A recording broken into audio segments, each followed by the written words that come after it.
नमस्कार दोस्तों, एक बार फिर से आप सभी का स्वागत है हमारे YouTube चैनल पर। दोस्तों, आज के इस वीडियो में हम लेके आ गए हैं बीए सेकेंड ईयर वालों के लिए जिन्होंने राजनीति विज्ञान लिया है, पॉलिटिकल साइंस ले रखा है। उनके लिए हम टोटल 1500 क्वेश्चंस की सीरीज चला रहे थे और इस सीरीज का ये हमारा डे नंबर 7 है। अभी तक हमने इसके 6 पार्ट अपलोड कर दिए हैं। यदि आपने नहीं देखे तो जाइए चैनल पर, आपको प्लेलिस्ट मिल जाएगी या फिर आप डिस्क्रिप्शन बॉक्स को चेक करो, वहाँ पर लिंक मिल जाएगी, वहाँ से भी आप 6 पार्ट बाकी के देख सकते हैं। ये सेकंड पेपर के लिए 1500 क्वेश्चंस की सीरीज चल रही थी, जो कि हमारा ऑब्जेक्टिव होता है। आज हमारा डे नंबर 7 है, तो चलिए इस वीडियो को स्टार्ट करते हैं। अभी तक हमने पार्ट 6 नंबर वीडियोज में टोटल 200 क्वेश्चंस को कंप्लीट करवा दिया है और इसमें हम चलने वाले हैं 201 नंबर क्वेश्चन से। इस वीडियो का हमारा पहला क्वेश्चन है 201, ब्रिटिश संविधान का स्वरूप है। ठीक है, हमारा जा लिखा हुआ है, जा नहीं, यहाँ पर का होना चाहिए। ब्रिटिश संविधान का स्वरूप है, कैसा स्वरूप है? ऑप्शन नंबर ए लिखित व संघीय है, ऑप्शन नंबर बी है लिखित व अर्ध संघीय है, आपके पास ऑप्शन नंबर सी है लिखित अलिखित व एकात्मक है, डी ऑप्शन आपके पास है लिखित अलिखित व संघीय है। तो इसका जो राइट आंसर हो जाएगा ऑप्शन नंबर सी। ब्रिटिश का जो संविधान है वो लिखित अलिखित एवं एकात्मक है। कि कभी कभी ऐसा भी क्वेश्चन पूछा जाता है कि ब्रिटिश संविधान संघात्मक है, संसदात्मक है, एकात्मक है या फिर इनमें से कोई नहीं।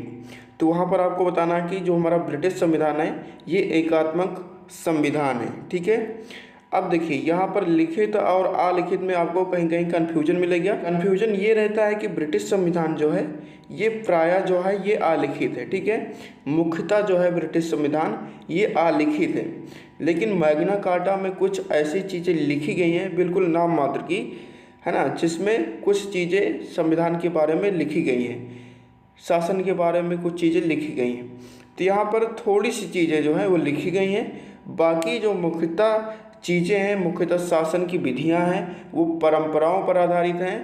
ठीक है, रूढ़ियों पर आधारित हैं, वो संविधान में लिखा नहीं गया है। ठीक है, तो ये मुख्यतः अलिखित है ब्रिटिश का संविधान।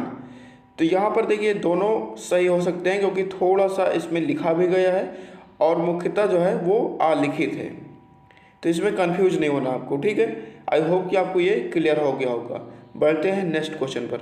नेक्स्ट क्वेश्चन हमारा है क्वेश्चन नंबर 202, ब्रिटिश संविधान की प्रमुख विशेषता कौन सी है? ठीक है, आपको बताना है ब्रिटिश संविधान की प्रमुख विशेषता कौन सी है।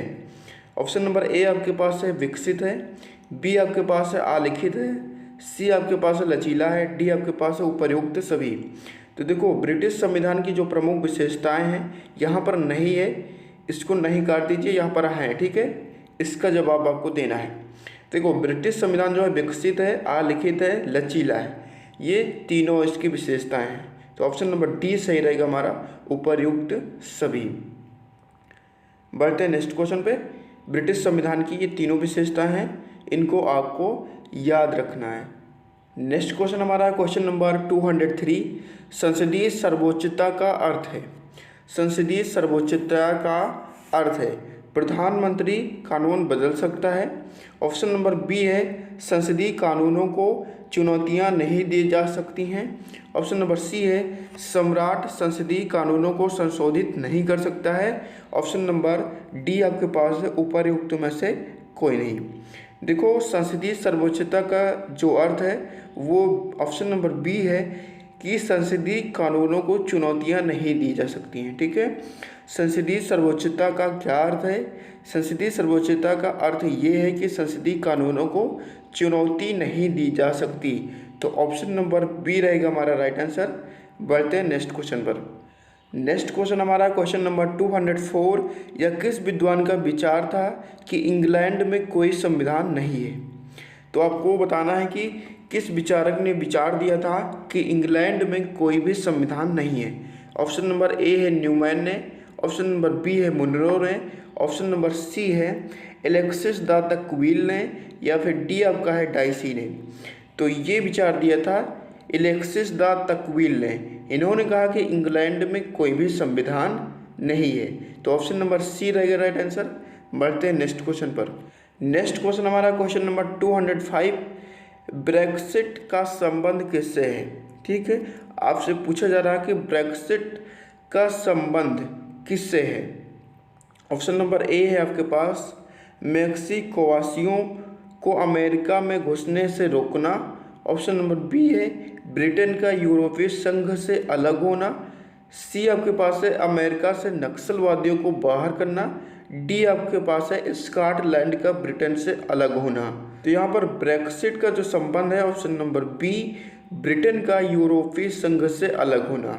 ठीक है, ब्रेक्सिट का संबंध क्या है, ब्रिटेन का यूरोपीय संघ से अलग होना।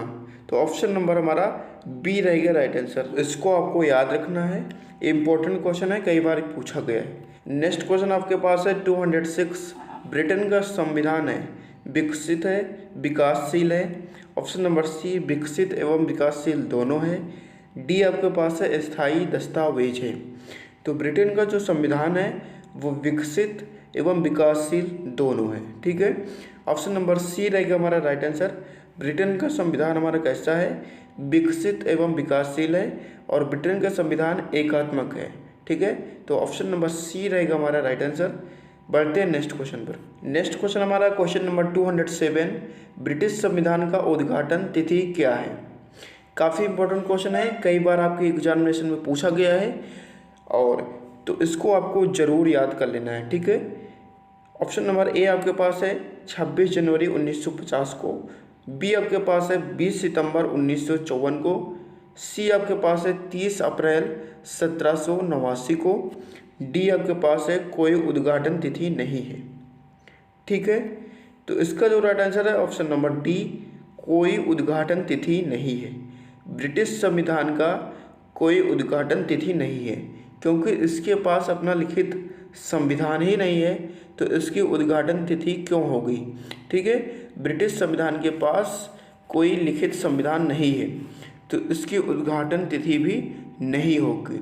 सिंपल सी बात आपको याद रखनी है, कई बार आपके एग्जामिनेशन में आ चुका है, तो इसको माइंड में बिठा लेना है। उम्मीद करता हूँ कि ये वीडियो पसंद आ रहा होगा आपको। यदि आपको थोड़ा सा भी लगता है कि इस वीडियो से आपकी हेल्प हो रही है तो वीडियो को लाइक करें, अपने दोस्तों के साथ शेयर करें। नेक्स्ट क्वेश्चन हमारा क्वेश्चन नंबर 208 ब्रिटेन का संविधान आधारित है। ऑप्शन नंबर ए है न्यायालयों के निर्णय पर। बी आपके पास है रीति रिवाजों पर। सी आपके पास है परंपराओं पर। डी आपके पास है उपरोक्त सभी। देखो, जो ब्रिटेन का संविधान है वो न्यायालयों के निर्णयों पर, रीति रिवाजों पर, परंपराओं पर, इन तीनों पर आधारित है। ठीक है, तो इस क्वेश्चन का जो राइट आंसर हो जाएगा वो हो जाएगा ऑप्शन नंबर डी उपरोक्त सभी। ठीक है, ये तीनों बातें आपको याद रखनी है, ब्रिटेन का संविधान इन तीनों पर आधारित है। बढ़ते हैं नेक्स्ट क्वेश्चन पर। क्वेश्चन नंबर 209 ब्रिटिश संविधान के स्रोत हैं। ब्रिटिश संविधान के स्रोत हैं कौन कौन से हैं। ऑप्शन नंबर ए है विभिन्न प्रकार के कानून। बी आपके पास है अध्यादेश। सी आपके पास है परंपराएं। डी आपके पास है उपरोक्त सभी। तो देखिए, ब्रिटिश संविधान की जो स्रोत हैं वो विभिन्न प्रकार के कानून भी हैं, अध्यादेश भी हैं और परंपराएं भी हैं। तो ऑप्शन नंबर डी रहेगा हमारा राइट आंसर। नेक्स्ट क्वेश्चन हमारा क्वेश्चन नंबर 210 निम्न में से कौन ब्रिटिश संविधान के स्रोत हैं। ठीक है, निम्न में से कौन ब्रिटिश संविधान के स्रोत हैं। यहाँ पर ऑप्शन से चेंज है। ठीक है, क्वेश्चन वही है लेकिन ऑप्शन से चेंज है। ऑप्शन आपके पास ए है 1215 का Magna Carta. Option number B आपके पास है 1688 का अधिकार पत्र। ऑप्शन नंबर डी है ये सभी। ब्रिटिश संविधान का जो मुख्य स्रोत था या फिर प्राचीनतम स्रोत था वह 1215 का मैग्ना कार्टा था और ऑप्शन नंबर बी दिया गया है आपके पास 1688 का अधिकार पत्र। तो ये दोनों के दोनों ही ब्रिटिश संविधान के स्रोत हैं, तो ऑप्शन नंबर डी रहेगा हमारा राइट आंसर। देखिए, मैग्ना कार्टा क्या है, मैग्ना कार्टा एक कानूनी प्रपत्र है। ठीक है, मैग्ना कार्टा क्या है, एक कानूनी प्रपत्र है जिसमें थोड़ी बहुत शासन की विधि लिखी हुई है। कभी कभी आपसे ये पूछा जाता है कि मैग्ना कार्टा पर सबसे पहले हस्ताक्षर किसने किया था। ठीक है, मैग्ना कार्टा पर सबसे पहले हस्ताक्षर किसने किया था, तो ये किया था राजा जॉन ने। आपको इनका नाम भी याद रखना है। राजा जॉन ने किया था। कब किया था, 15 जून 1215 को किया था। कब किया था, 15 जून 1215 को किया था इन्होंने। राजा जॉन ने मैग्ना कार्टा पर सर्वप्रथम हस्ताक्षर किए थे 15 जून 1215 को।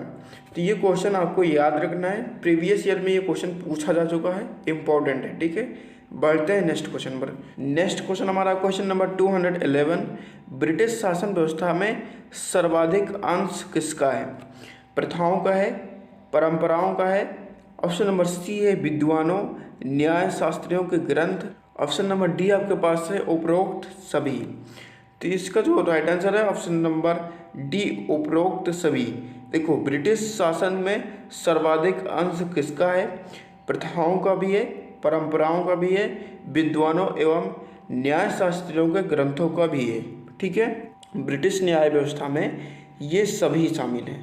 तो इन तीनों को आपको याद रखना है। बढ़ते हैं नेक्स्ट क्वेश्चन पर। नेक्स्ट क्वेश्चन में आपसे पूछा जा रहा है, सिद्धांत तथा व्यवहार में अंतर किस देश के संविधान की विशेषता है?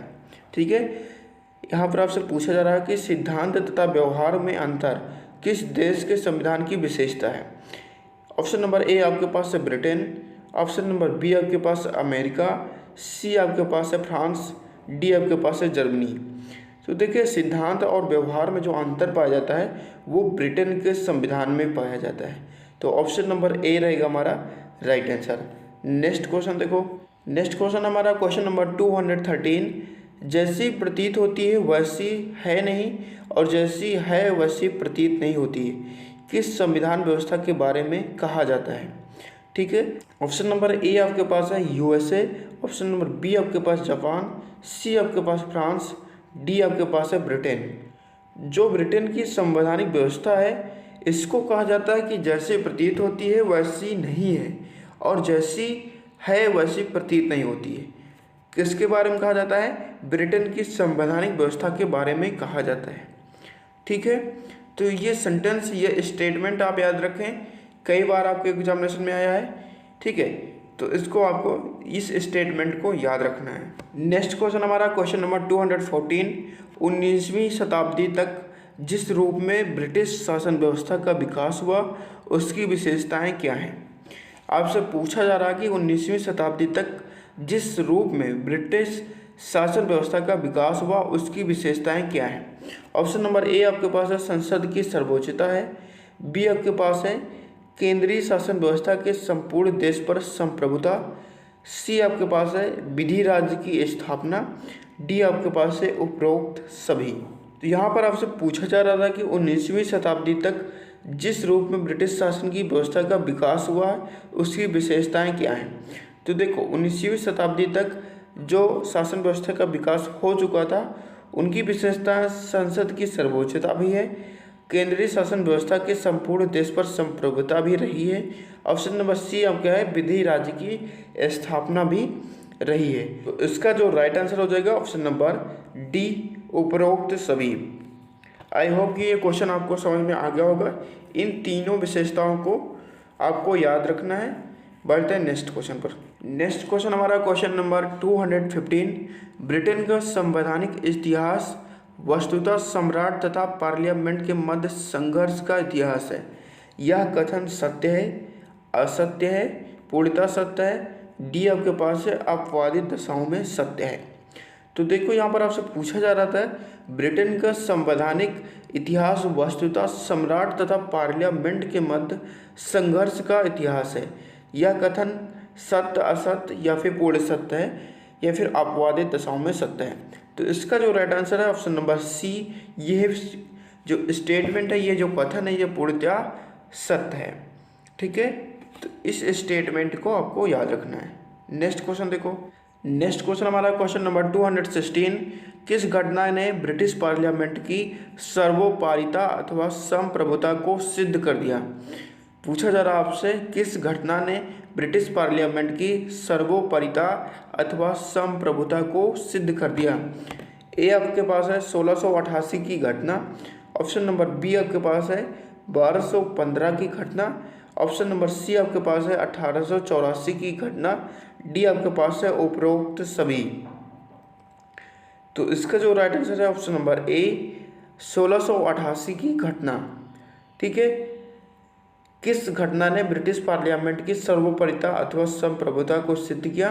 तो 1688 की जो घटना हुई थी उसने ये सिद्ध कर दिया था। 1215 में कौन सी घटना हुई थी? तो यहाँ 1215 में मैग्ना कार्टा पर हस्ताक्षर किए गए थे, ठीक है, जिसमें सामंतों को कुछ अधिकार दिए गए थे, ठीक है। 15 जून 1215 में मैग्ना कार्टा पर हस्ताक्षर किए गए थे जिसमें सामंतों को कुछ अधिकार दिए गए थे, ठीक है। तो इसको भी आपको याद रखना है। नेक्स्ट क्वेश्चन देखो। नेक्स्ट क्वेश्चन हमारा क्वेश्चन नंबर 217, ब्रिटिश संविधान के विकास में किन किन का महत्वपूर्ण योगदान है? ब्रिटिश संविधान के विकास में किन किन का महत्वपूर्ण योगदान है? ऑप्शन नंबर ए है सम्राट के राजा अधिकारियों का, बी आपके पास है न्यायालयों के निर्णय का, सी आपके पास है लोक विधि या कॉमन लॉ का, डी आपके पास है उपरोक्त सभी। ब्रिटिश संविधान के विकास में किन किन का महत्वपूर्ण योगदान है? तो इन तीनों का महत्वपूर्ण योगदान है। सम्राट के राजाधिकार का भी है, न्यायालयों के निर्णय का भी है और लोक विधि कॉमन लॉ का भी है। इसलिए ऑप्शन नंबर डी रहेगा हमारा राइट आंसर, ठीक है, उपरोक्त सभी का। बढ़ते हैं नेक्स्ट क्वेश्चन पर। नेक्स्ट क्वेश्चन हमारा क्वेश्चन नंबर 218, किसने लिखा कि स्त्री को पुरुष तथा पुरुष को स्त्री बनाने के अतिरिक्त पार्लियामेंट सब कुछ कर सकती है? ठीक है, पार्लियामेंट के बारे में इन्होंने एक विशेष बात बोली है। इन्होंने कहा कि पार्लियामेंट जो है स्त्री को पुरुष और पुरुष को स्त्री बनाने के अतिरिक्त सब कुछ कर सकती है। किसने कहा था? डाइसी ने, गार्नर ने, आंस्टीन ने या फिर डी लोब ने? तो ये कहा था भैया ऑप्शन नंबर बी गार्नर ने, ठीक है। गार्नर का यह स्टेटमेंट आपको याद रखना है। बढ़ते हैं नेक्स्ट क्वेश्चन पर। नेक्स्ट क्वेश्चन हमारा क्वेश्चन नंबर 219, ब्रिटेन में सर्वोच्च कौन है? ब्रिटेन में सर्वोच्च कौन है? देखो ये क्वेश्चन बड़ा ही इंपॉर्टेंट है, आप सभी को कमेंट बॉक्स में अपना जवाब लगाना है। प्रत्येक वीडियो में मैं 50 क्वेश्चंस करवाता हूं, तो 50 क्वेश्चंस में से आपका कितना स्कोर रहा वीडियो के लास्ट में ज़रूर बताएं। इससे आपका कॉन्फिडेंस बढ़ेगा कि आपकी कितनी तैयारी हुई और आप 50 में से कितने सही कर पा रहे हैं, ठीक है। तो अपना स्कोर ज़रूर बताना। पूछा जा रहा है आपसे कि ब्रिटेन में सर्वोच्च कौन है? ऑप्शन नंबर ए है संविधान है, पार्लियामेंट है, प्रधानमंत्री है, सम्राट है। तो इसका जो राइट आंसर है ऑप्शन नंबर बी, ब्रिटेन में जो सर्वोच्च है वो है पार्लियामेंट। तो ऑप्शन नंबर बी रहेगा राइट आंसर। नेक्स्ट क्वेश्चन आपसे पूछा जा रहा है कि ब्रिटेन में कोई भी व्यक्ति अथवा व्यक्ति समूह पार्लियामेंट की गतिविधियों को सीमित नहीं कर सकता। यह कथन सत्य है, असत्य है, पूर्णतः सत्य है? डी आपके पास है उपरोक्त में से कोई नहीं। तो देखो ब्रिटेन में कोई भी व्यक्ति अथवा व्यक्ति समूह पार्लियामेंट की गतिविधियों को सीमित नहीं कर सकता, यह कथन पूर्णतः सत्य है, ठीक है, क्योंकि ब्रिटेन में पार्लियामेंट ही सर्वोच्च है। तो ऑप्शन नंबर सी रहेगा हमारा राइट आंसर। यहाँ पर आपसे पूछा जा रहा क्वेश्चन नंबर 221, ब्रिटेन में कौन सी शासन प्रणाली लागू है? जैसा कि अभी हम ऊपर चर्चा कर चुके हैं पहले क्वेश्चन में, तो ब्रिटेन में जो शासन प्रणाली लागू है वो है ऑप्शन नंबर ए, एकात्मक शासन प्रणाली ब्रिटेन में लागू है। तो ऑप्शन नंबर ए रहेगा हमारा राइट आंसर। नेक्स्ट क्वेश्चन देखो। नेक्स्ट क्वेश्चन हमारा 222, ब्रुजेस समूह का अध्यक्ष कौन है? ब्रुजेस समूह का अध्यक्ष कौन है? ऑप्शन नंबर ए है डेविड कैमरून है, ऑप्शन नंबर बी है आपके पास मार्गरेट थैचर है, सी आपके पास जॉन कैरी है, डी आपके पास है उपरोक्त में से कोई नहीं। तो देखिए ब्रुसेस समूह का जो अध्यक्ष है वो है मार्गरेट थैचर। तो ऑप्शन नंबर बी रहेगा हमारा राइट आंसर। नेक्स्ट क्वेश्चन हमारा क्वेश्चन नंबर 223, पार्लियामेंट की सर्वोपरिता का एक परिणाम यह है कि ब्रिटिश शासन व्यवस्था संघात्मक है, अध्यक्षात्मक है, एकात्मक है, डी आपके पास है राजतंत्रात्मक है। तो इसका जो राइट आंसर है ऑप्शन नंबर सी, एकात्मक है। पार्लियामेंट की सर्वोपरिता का एक परिणाम यह है कि ब्रिटिश शासन व्यवस्था जो है यह एकात्मक है। तो ऑप्शन नंबर सी रहेगा हमारा राइट आंसर। नेक्स्ट क्वेश्चन हमारा क्वेश्चन नंबर 224, ब्रिटेन में संपूर्ण देश का शासन एक ही केंद्र बिंदु से किया जाता है, वह केंद्र बिंदु है? ऑप्शन नंबर ए है लंदन, बी आपके पास है हिथ्रो, सी आपके पास है हेडगिले, डी आपके पास है नॉर्थैम्पटन शायर। तो देखो ब्रिटेन में संपूर्ण देश का जो शासन बिंदु है या फिर केंद्र बिंदु है वो है लंदन। यहाँ से ही संपूर्ण शासन किया जाता है? तो ऑप्शन नंबर ए रहेगा हमारा right answer, London. Next question हमारा क्वेश्चन नंबर 225, ब्रिटिश शासन व्यवस्था में स्वेच्छाचारिता के बजाय किसकी प्रधानता है? आपसे पूछा जा रहा कि ब्रिटिश शासन व्यवस्था में स्वेच्छाचारिता की बजाय किसकी प्रधानता है? विधि की है, मानापन की है, या फिर सी आपके पास है उपरोक्त दोनों, या फिर डी आपके पास है उपरोक्त में से कोई नहीं। राइट आंसर आपका है ऑप्शन नंबर ए, विधि की है। ठीक है, ब्रिटिश शासन व्यवस्था में स्वेच्छाचारिता के बजाय किसकी प्रधानता है? तो यहाँ पर विधि की प्रधानता है। तो ऑप्शन नंबर ए रहेगा हमारा राइट आंसर। नेक्स्ट क्वेश्चन हमारा क्वेश्चन नंबर 226, ब्रिटेन में प्रचलित शासन व्यवस्था को क्या कहा जाता है? संसदात्मक शासन व्यवस्था, अध्यक्षात्मक शासन व्यवस्था, संघात्मक शासन व्यवस्था, उपरोक्त में से कोई नहीं। तो इसका जो राइट आंसर है ऑप्शन नंबर ए, ब्रिटेन में प्रचलित शासन व्यवस्था को क्या कहा जाता है? संसदात्मक शासन व्यवस्था कहा जाता है, क्योंकि वहाँ पर संसद ही क्या है? सर्वोच्च है। ठीक है, इसीलिए वहाँ पर संसद ही सर्वोच्च है। तो ऑप्शन नंबर ए रहेगा इस क्वेश्चन का राइट आंसर। नेक्स्ट क्वेश्चन हमारा क्वेश्चन नंबर 227, विधि शासन के प्रतिपादक कौन है?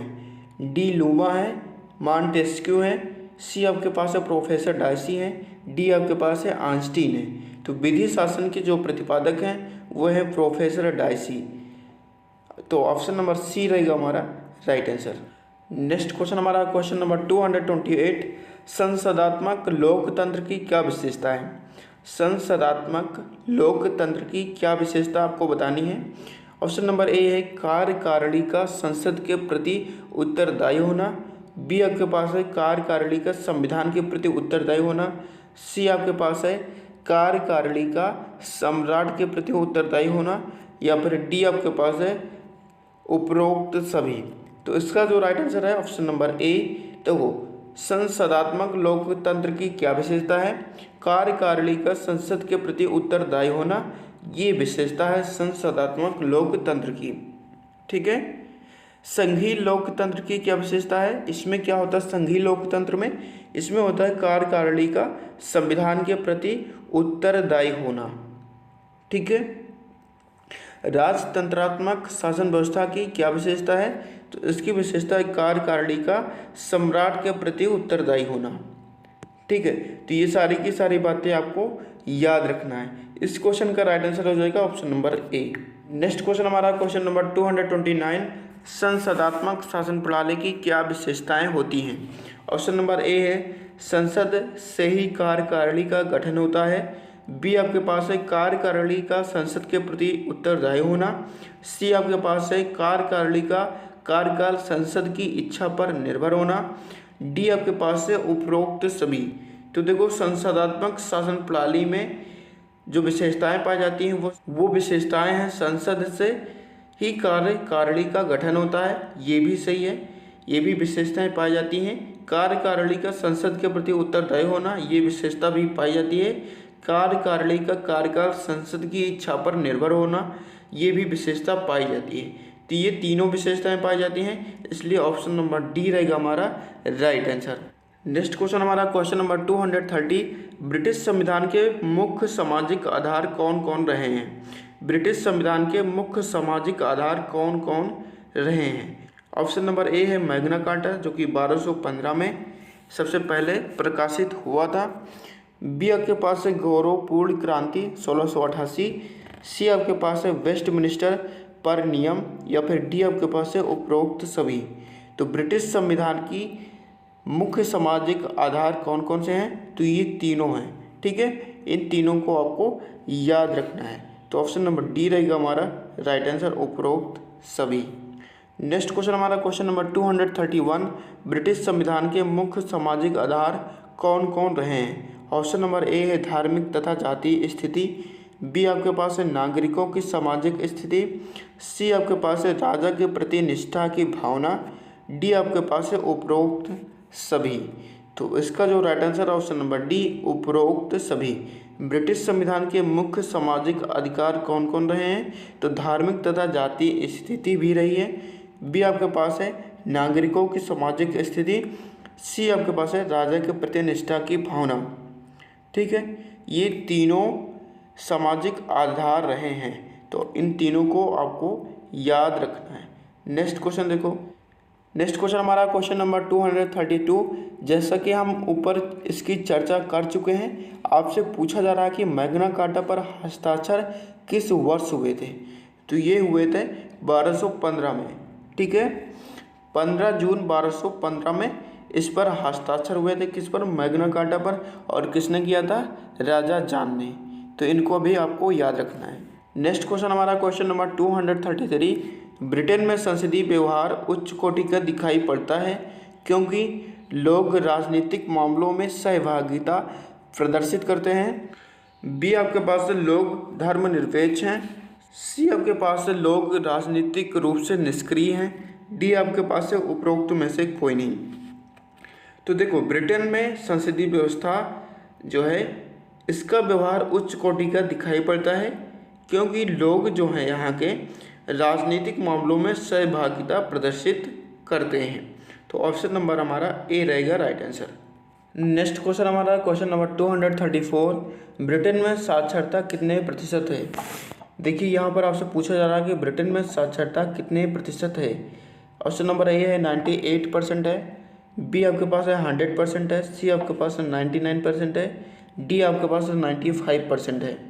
तो ब्रिटेन में जो साक्षरता का प्रतिशत है वो 98% है।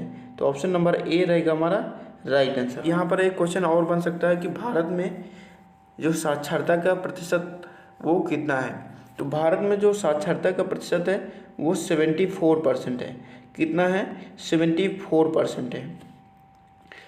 और भारतीय संविधान में जो साक्षरता का मानक रखा गया है, ठीक है, भारतीय संविधान में जो साक्षरता का मानक रखा गया है, यदि कोई भी व्यक्ति पुरुष हो या महिला हो, यदि वो अपना नाम लिख लेता है और छोटी मोटी गणनाएं कर लेता है, ठीक है, वो अपना नाम लिख लेता है और छोटी मोटे हिसाब कर लेता है, तो उसको साक्षर माना जाता है। सबसे ज़्यादा साक्षरता वाला देश कौन है? तो ब्रिटेन है, 98%। बढ़ते हैं नेक्स्ट क्वेश्चन पर। नेक्स्ट क्वेश्चन हमारा क्वेश्चन नंबर 235। ब्रिटेन की कितने प्रतिशत जनसंख्या शहरों में निवास करती है। ऑप्शन नंबर ए है 100%। बी आपके पास है 90%। सी आपके पास है 96%। डी आपके पास है 98%। ब्रिटेन में जो है 90% जनसंख्या वो शहरों में निवास करती है। ब्रिटेन में 90% जनसंख्या शहरों में निवास करती है। ऑप्शन नंबर बी रहेगा हमारा राइट आंसर। नेक्स्ट क्वेश्चन हमारा क्वेश्चन नंबर 236। किस अवधारणा को अपनाकर ब्रिटेन में सभी वर्गों में सामंजस्य स्थापित करने का प्रयास किया गया। किस धारणा को अपनाकर ब्रिटेन में सभी वर्गों में सामंजस्य स्थापित करने का प्रयास किया गया। ए आपके पास है पंथ निरपेक्षता। बी आपके पास है धार्मिक शासन। सी आपके पास है आदर्शवादी राज्य। डी आपके पास है उपरोक्त में से कोई नहीं। तो इसका जो राइट आंसर है ऑप्शन नंबर ए पंथ निरपेक्षता। ठीक है, पंथ निरपेक्षता की अवधारणा को अपनाकर ब्रिटेन के सभी वर्गों में सामंजस्य स्थापित करने का प्रयास किया गया। ऑप्शन नंबर ए रहेगा हमारा राइट आंसर। नेक्स्ट क्वेश्चन हमारा है क्वेश्चन नंबर 237। ब्रिटेन में धार्मिक व जाति विविधता किस प्रकार के हैं शासन की स्थापना को सर्वसुलभ बना देती हैं। ठीक है, ऑप्शन नंबर ए है एकात्मक। बी आपके पास है संघात्मक। सी आपके पास है अध्यात्मात्मक। डी आपके पास है उपरोक्त में से कोई नहीं। तो यहाँ पर आपसे पूछा जा रहा था कि ब्रिटेन में धार्मिक व जाति विविधता किस प्रकार के शासन की स्थापना को सर्वसुलभ बना देते हैं। तो एकात्मक शासन व्यवस्था को सर्वसुलभ बना देते हैं। तो ऑप्शन नंबर ए रहेगा हमारा राइट आंसर, एकात्मक। नेक्स्ट क्वेश्चन हमारा क्वेश्चन नंबर 238। श्वेत अश्वेत का मुद्दा किस देश की सामाजिक व्यवस्था का एक हिस्सा है। ए आपके पास है यूएसए। बी आपके पास है यूके। सी आपके पास फ्रांस या फिर जर्मनी। तो देखो, श्वेत अश्वेत का जो मुद्दा है किस देश की सामाजिक व्यवस्था का एक हिस्सा है, तो ये है United Kingdom. Option number B सही रहेगा, यूके। ठीक है, इसको आपको याद रखना है। यूके में श्वेत अश्वेत का मुद्दा जो है सामाजिक व्यवस्था का एक हिस्सा है। तो ऑप्शन नंबर बी रहेगा हमारा राइट आंसर। नेक्स्ट क्वेश्चन हमारा क्वेश्चन नंबर 239, ब्रिटिश नागरिक किसके प्रति निष्ठावान होते हैं? ऑप्शन नंबर ए है सम्राट के प्रति, संसद के प्रति, सी है धर्मनिरपेक्षता के प्रति, डी आपके पास है उपरोक्त सभी। तो ब्रिटिश जो नागरिक होते हैं वो सम्राट के प्रति जो है निष्ठावान रहते हैं। तो ऑप्शन नंबर ए रहेगा हमारा राइट आंसर। नेक्स्ट क्वेश्चन हमारा क्वेश्चन नंबर 240, ब्रिटेन में संसदीय लोकतंत्र की सफलता का एक बड़ा कारण क्या है? ब्रिटेन में संसदीय लोकतंत्र की सफलता का एक बड़ा कारण क्या है? लोगों की धार्मिक भावना है, बी आपके पास है लोगों का परंपराओं में विश्वास है, ऑप्शन नंबर सी है सम्राट के प्रति निष्ठावान, डी आपके पास है उपरोक्त सभी। तो ब्रिटेन में संसदीय लोकतंत्र की सफलता का जो एक बड़ा कारण है वो है सम्राट के प्रति निष्ठावान होना। ऑप्शन नंबर सी रहेगा हमारा राइट आंसर। नेक्स्ट क्वेश्चन हमारा क्वेश्चन नंबर 241, ब्रिटिश नागरिकों का अधिकांश भाग विरोधी है। ब्रिटिश नागरिकों का अधिकांश भाग विरोधी है क्रांतिकारी परिवर्तनों का, परंपराओं का, रूढ़ियों का, सम्राट का। देखो जो ब्रिटिश नागरिक हैं वो सम्राट का सम्मान करते हैं, रूढ़ियों का सम्मान करते हैं, परंपराओं का भी सम्मान करते हैं, लेकिन वो इस बात के विरोधी हैं क्रांतिकारी परिवर्तनों के। ठीक है, क्रांतिकारी परिवर्तनों के जो हैं विरोधी हैं। तो ऑप्शन नंबर हमारा ए रहेगा राइट आंसर। नेक्स्ट क्वेश्चन हमारा है क्वेश्चन नंबर 242, किस भावना के कारण ब्रिटिश लोगों में अलगाव की भावना बनी नहीं रह पाती? ठीक है, ऑप्शन नंबर ए है आपके पास सम्राट के प्रति लगाव के कारण, ऑप्शन नंबर बी आपके पास है परंपरावादी होने के कारण, ऑप्शन नंबर सी आपके पास है एक धर्म में विश्वास के कारण, डी आपके पास है उपरोक्त सभी के कारण। तो इसका जो राइट आंसर है ऑप्शन नंबर ए सम्राट के प्रति लगाव के कारण। ठीक है, ऑप्शन नंबर ए रहेगा हमारा राइट आंसर। नेक्स्ट क्वेश्चन हमारा क्वेश्चन नंबर 243, किस देश के लोगों का मानना है कि क्रमिक रूप से जो सुधार धीरे धीरे लाए जाते हैं वही स्थायी होते हैं? अमेरिका, फ्रांस, जापान या फिर ब्रिटेन? तो इसका राइट आंसर है ऑप्शन नंबर डी ब्रिटेन। ठीक है, ब्रिटेन में जो है धीरे धीरे किसी चीज़ में परिवर्तन लाया जाता है। इसका जो शासन है परंपराओं और रूढ़ियों पर आधारित है। तो परंपराएं और रूढ़ियाँ बहुत ही धीमी गति से बनती हैं, बहुत ही धीरे धीरे बनती हैं। ठीक है, ऑप्शन नंबर डी रहेगा हमारा राइट आंसर। नेक्स्ट क्वेश्चन आपसे पूछा जा रहा है किस देश के संविधान का विकास क्रमिक रूप से हुआ है? क्रमिक रूप से मतलब है कि स्टेप बाय स्टेप, बहुत ही स्लोली, बहुत ही धीरे धीरे। तो ए ऑप्शन आपके पास है ब्रिटेन, बी ऑप्शन आपके पास है यूएसए, फ्रांस या फिर स्विट्जरलैंड। तो इसका जो राइट आंसर है ऑप्शन नंबर ए ब्रिटेन। ठीक है, ब्रिटेन का जो संविधान है वो इसका विकास क्रमिक रूप से हुआ है। तो ए रहेगा हमारा राइट आंसर। नेक्स्ट क्वेश्चन में आपसे पूछा जा रहा है 245 है, स्वामी विवेकानंद किस देश के कर्मवाद से अत्यधिक प्रभावित हुए हैं? ऑप्शन नंबर ए है अमेरिका, फ्रांस, चीन या फिर ब्रिटेन। तो देखो स्वामी विवेकानंद जो हैं ये ब्रिटेन के कर्मवाद से बहुत ही ज़्यादा प्रभावित हुए थे। तो ऑप्शन नंबर डी सही रहेगा ब्रिटेन। नेक्स्ट क्वेश्चन हमारा क्वेश्चन नंबर 246, भारत में आदर्श व कर्म के समन्वय को अपनाए जाने पर जोर दिया था, किसने दिया था? स्वामी विवेकानंद ने, महात्मा गांधी ने, टैगोर ने या फिर विंस्टन चर्चिल ने? तो देखिए स्वामी विवेकानंद ने भारत के आदर्श व कर्म के समन्वय को अपनाए जाने पर विशेष जोर दिया था। तो ऑप्शन नंबर ए रहेगा स्वामी विवेकानंद ने।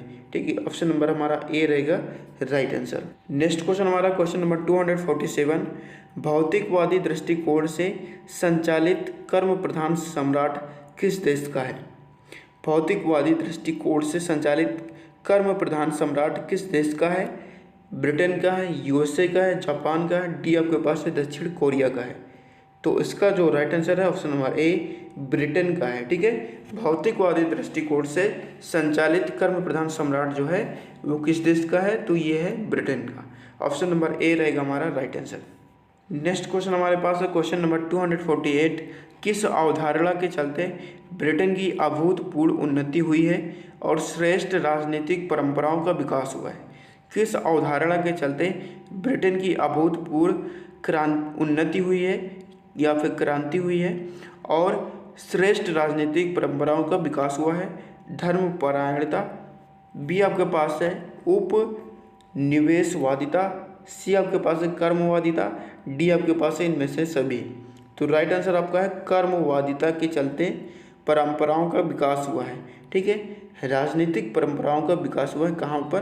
ब्रिटेन में। तो ऑप्शन नंबर सी रहेगा हमारा राइट आंसर। नेक्स्ट क्वेश्चन हमारा क्वेश्चन नंबर 249, ब्रिटिश संविधान के मुख्य आधार क्या हैं? ब्रिटिश संविधान के मुख्य आधार क्या है? ऑप्शन नंबर ए है औद्योगिक क्रांति की भूमिका है, बी आपके पास है शहरीकरण, सी आपके पास आरोही कर प्रणाली है, डी आपके पास से उपरोक्त सभी है।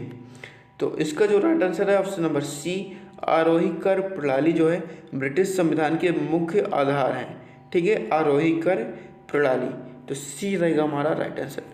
हमारा नेक्स्ट क्वेश्चन है क्वेश्चन नंबर 250 और इस वीडियो का हमारा लास्ट क्वेश्चन है, ब्रिटेन में औद्योगिक क्रांति किस शताब्दी में हुई? 17वीं शताब्दी में, 18वीं, या फिर सी ऑप्शन आपके पास है 17वीं तथा 18वीं शताब्दी दोनों में, डी ऑप्शन आपके पास है 19वीं शताब्दी में। तो देखो ब्रिटेन में जो औद्योगिक क्रांति हुई वो 17वीं तथा 18वीं शताब्दी में हुई। ऑप्शन नंबर सी रहेगा हमारा राइट आंसर। आई होप कि आपको ये वीडियो पसंद आया होगा। यदि पसंद आया हो तो लाइक करें, अपने दोस्तों के साथ शेयर करें। इसका नेक्स्ट पार्ट पाने के लिए चैनल को सब्सक्राइब करके बेल आइकन को दबा लें, जिससे मैं इसका नेक्स्ट पार्ट अपलोड करूं तो उसका नोटिफिकेशन आपको तुरंत मिल जाए। मिलते हैं नेक्स्ट वीडियो में, तब तक के लिए नमस्कार, जय हिंद।